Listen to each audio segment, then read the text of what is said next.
Dungeons & Dragons is a ttrpg made in 1974 by Gary Gygax and Dave Arneson. Its popularity first exploded in the 1980s because of the media and pop culture at the time. However, its popularity died down because of the satanic panic, with some believing the game promoted witchcraft, and certain bad choices by those in charge of the new content. I'm looking at you, 4th edition.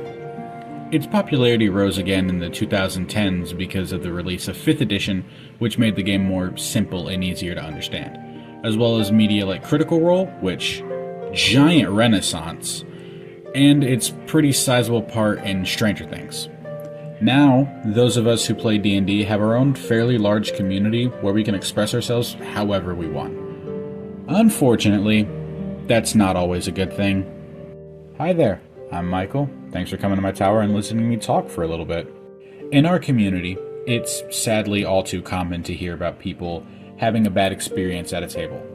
So common that RPG horror stories is a pretty popular subreddit. It even has its own little niche here on YouTube.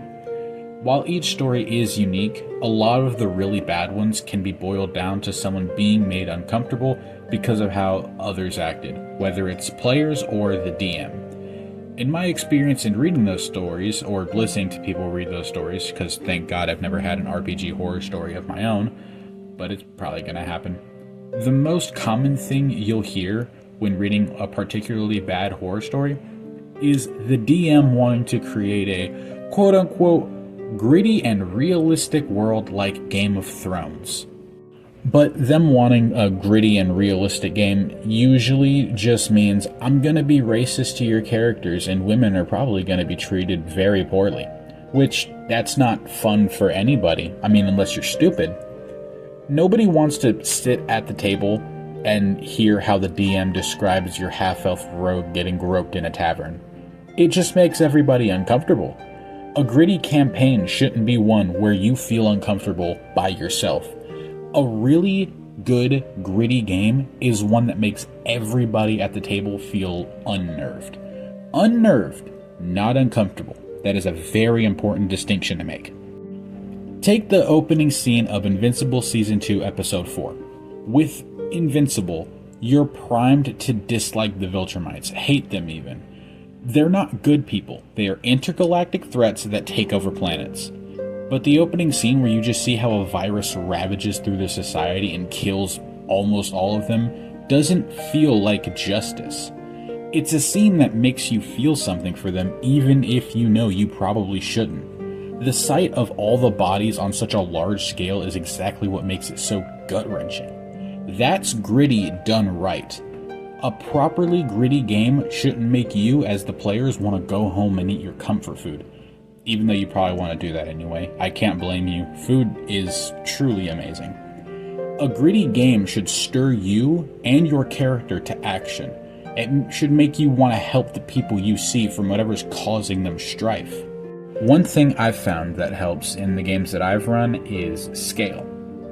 If you show one village that doesn't have a lot of food, all your players are going to think to do is, let's get a little bit of food for them. But if you show famine and disease rampant throughout the entire kingdom, they're more likely to realize that the problem is a large-scale thing that they're going to have large-scale solutions for.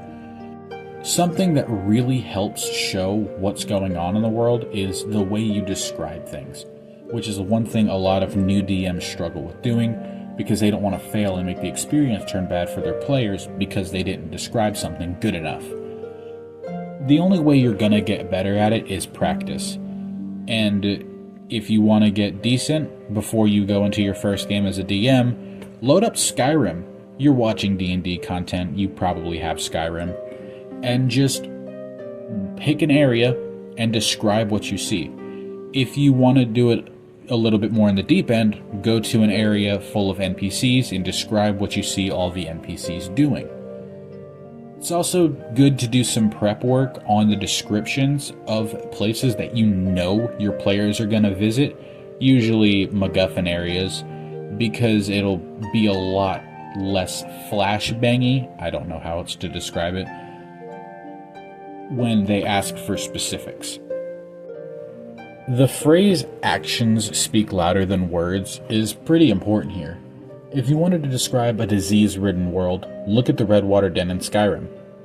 For example, as you pull back the hatch and descend into the ground, a guard stands by the door and opens it for you. As you walk through the door, the pungent smell of the air hits you in the back of your throat, and you can hear groans of anguish all around. As you scan the den, you see people laying on the ground being treated by what looks to be doctors or maybe priests. The simple action of describing the scene rather than them asking you for each individual little detail really helps the players feel more immersed, because they're learning things without having to think about it, the same way we as real people do. When you walk into a building, you notice the smell, you notice what things look like, you notice how the air tastes, even if your brain isn't exactly telling you, hey, this tastes like insert thing here. I don't know, I can't think of something right now. Doing that allows you as the DM to make a certain scene have a lot more impact than going, you enter the den and see sick people all around, what do you do?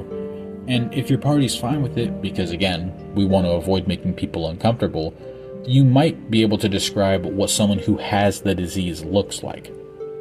Dialogue is also very important. You don't really want to incorporate racism or homophobia in your games. D&D is an escape after all, where you can leave reality and go to a magical fantasy world where you can do your own thing and just feel awesome. Even a bleak and gritty game is fun because some people like being in a world where cruelty is rewarded and thrives so that they can be shining beacons of hope for a new era in the bleak world that you've crafted. In the horror stories that you hear about when making a world like this, a very, very big issue is in the DM not wanting the world to get better. They want it to stay the way that they made it. That's not how you play D&D. When you make your own world, it's yours. Until you go, hey, do you guys want to play D&D with me? At that point, the world goes from being yours to being everyone's.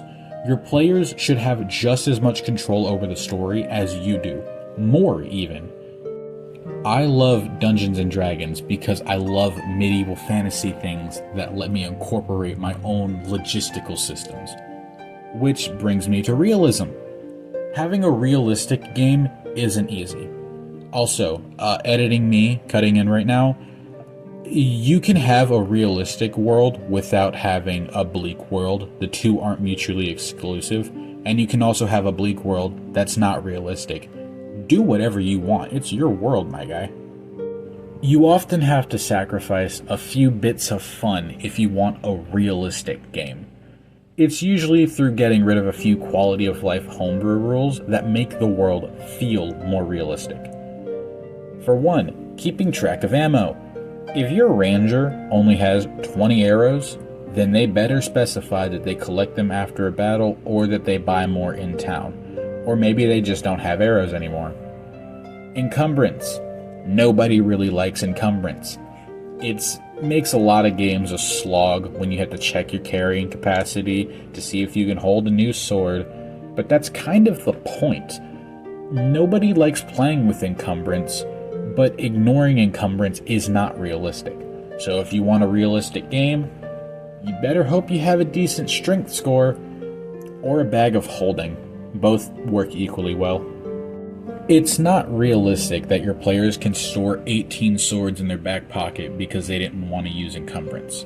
The hardest part of having a realistic game is making the world feel alive. And this is, in my experience, the hardest thing to actually do. And usually requires you to do things outside of the game, which, depending on what you enjoy, is either going to be very, very tedious or very, very fun. You need to think about the actions of your players and the reactions of the world to see how it would affect everything on a grand scale. The easiest way to make your world feel more alive is to make the world move without your players. It's easy enough to have a traveling caravan appear in the city your players are in, but it's more tedious to figure out that caravan's traveling speed, the route they travel on, what they have for sale, all of that. To explain, let's say there's a caravan showing up to the city of...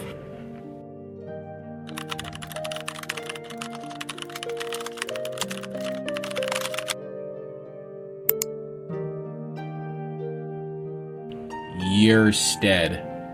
Really? That's what we have? Alright. Okay, the city of Yerstead. Lovely place. The caravan is in Yerstead, but now they travel to...